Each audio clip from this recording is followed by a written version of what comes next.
Hey sports fans, welcome to Sports Talking with Cam. I'm your host Cameron Gooseby, and today I will be talking about the Bears and Vikings Week 10 NFL predictions as these two teams will collide on Monday Night Football later tonight. Now, starting with the Vikings, they won 34 by a score of 34-20 in their last game against the Detroit Lions. Dalvin Cook has been playing at a MVP level as of late. He has been carrying this team, and Kirk Cousins is starting to improve his play a bit. So really, the Vikings are starting to get their momentum, and this should be a really good game for both of these teams. Now let's go on and get to the rankings. Now, they are 9th in total offense. They are 30th in defense, and the offensive line, they are average. They're literally at 16th in the league in the offensive line ranking. Now, with the 30th place, when they in 30th place with the defense, in all honesty, they have talent. They have talent on the defensive side of the ball, but so far they haven't stepped up at all this year. And their record proves it. They stand at a 3-5 record right now. They're 4th in the NFC North, and part of that has to do with the defense. So the defense is really going to have to improve, because 30th in the league, you're at the bottom 3 in the league, you're not winning football games at the bottom 3 in the league in any category, whether it's offensive line, the defense, or just the offense as a whole. You're not going to win football games, or you're not even going to win championships with those type of numbers. So they're really going to have to step up. As far as the offense goes, with being 9th in total offense, they're scoring points.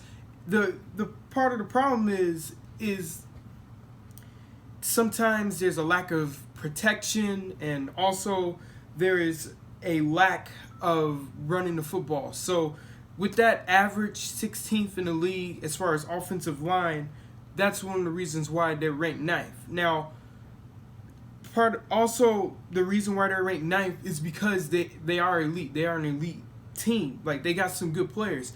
But this offensive line, they're really going to have to step up too, because if they don't step up, then the offense won't have any help. And Kirk Cousins, he's going to land on his back most of the time, and we don't want that to happen. Now, some notable players on the team from the Vikings. You got Kirk Cousins, quarterback. He's a really good quarterback, someone who can manage the game really well. And although he has a tendency to lose in big games and on Monday Night Football, I think he's one of the best quarterbacks in the league. Like, he's one of the most underrated. I'm not going to put him in the MVP conversation, but he's a very solid quarterback who could be a really good starter in this league. Next, you got Dalvin Cook, someone who's been playing lights out as of late. He's had a stretch of 200-yard running games and just racking up touchdowns. Like, he's been carrying the load offensively for this Vikings team, and it really shows. But also with Dalvin Cook, not only can he run, he could be a valuable receiver for Kirk Cousins as well. So he can really bail him out there, and his speed is out of this world. Dalvin Cook, he's a really good running back in this league. Next, you have Kyle Rudolph, who is a tight end for the Minnesota Vikings. He's a possessional type of tight end. He can get touchdowns. He knows how to block. He has good running speed. He has the total package, and it really shows. And I think he could go to the Pro Bowl this year if he really wanted to.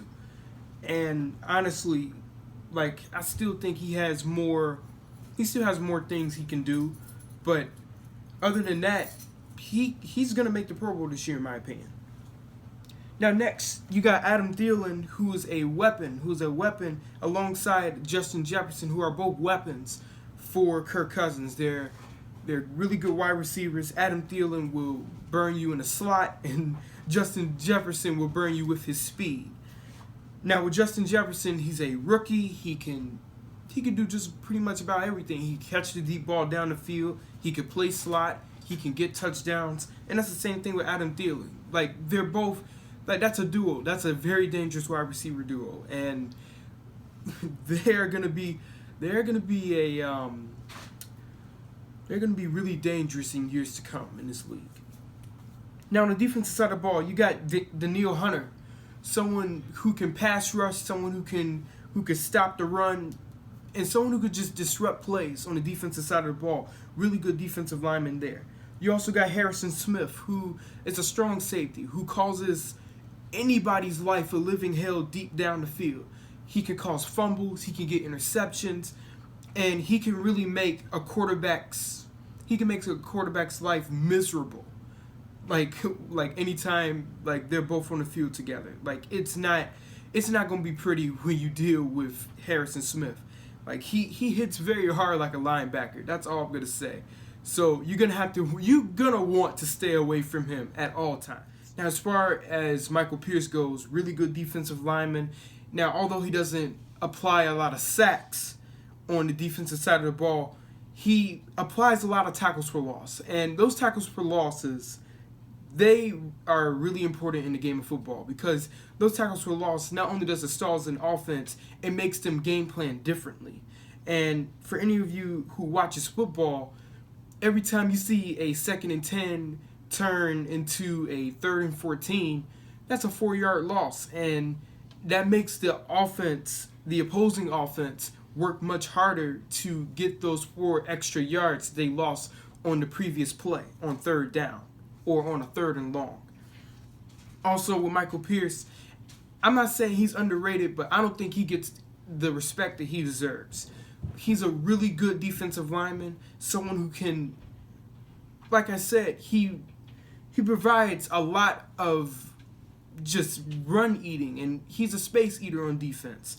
And literally, you're lucky if you get at least 1 or 2 yards per play against that guy, because he gets a lot of tackles for losses, and it really shows. So really, all those sacks are the main stats for defensive linemen. Tackles for losses also, I believe, should be a main stat for defensive linemen, just because of guys like Michael Pierce. Now, also, you got Eric Kendricks, who is a very solid linebacker, someone who can get interceptions, someone who can cause fumbles. He's a whole package. He's the whole deal. And really,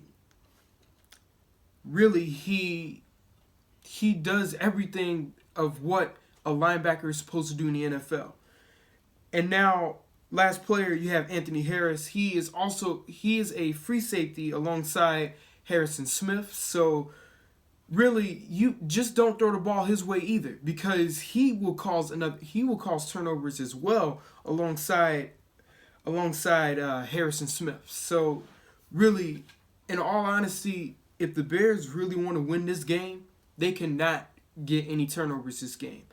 Like, so no dumb mistakes, I'm not saying don't allow sacks, but you really can't make any mistakes against this defense. And although they're 30th in the league, these 5 players that I just named, they can be real big game changers on the defensive side of the ball. So the Bears will have a tough time. Now, as far as the Bears rankings go, they are 30th in offense.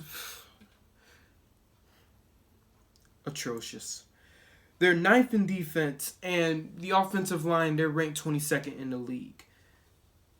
This 30th in offense, it has to stop. They're going up against the 3rd worst defense in the league. So either side has to give, because the Bears are 30th in offense, and the Vikings are 30th in defense. So one of these statistics has to give. And literally, with this offense, they're going to have to score. I'm saying at least put up 20 points on the board, or 24 points on the board. Normally, 24 points on the board in the NFL will lead to a win in the NFC.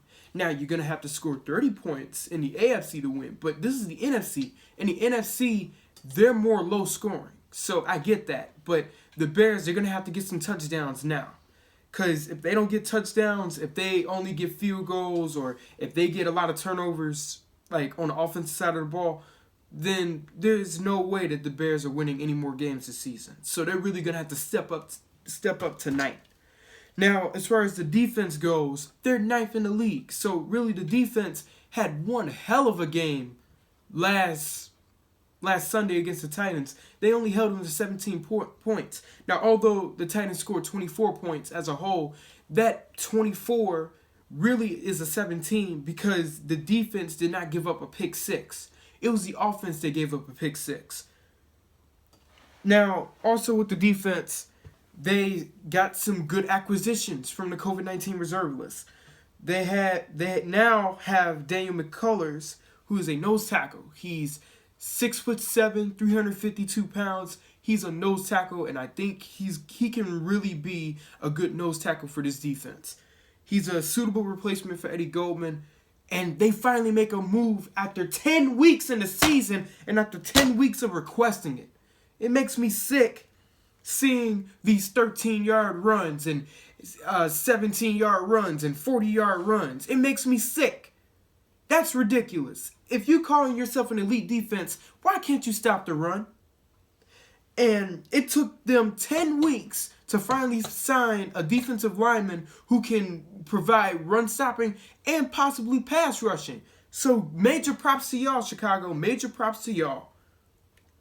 Now also with the offense, we got Cody Whitehair and Eric Kush, who are both good quality offensive linemen.